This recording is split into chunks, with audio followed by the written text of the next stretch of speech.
এর ক্ষেত্রে যাদের মার্কস 108 থেকে 110, ওবিসির ক্ষেত্রে বলি 102 থেকে 107, ঠিক আছে তো। এসসির ক্ষেত্রে বলা যায় 92 থেকে 101। এই রেঞ্জ যারা আছে এসটির ক্ষেত্রে বলা যায় যে মোটামুটি 85 থেকে 95। এই রেঞ্জ যাদের আছে তারা নিঃসন্দেহে পড়াশোনা শুরু করে দাও ফর মেন্স।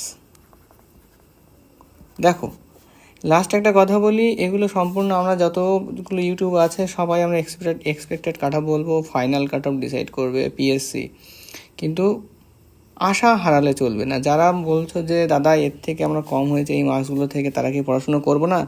তারা অবশ্যই পড়াশুনো চালিয়ে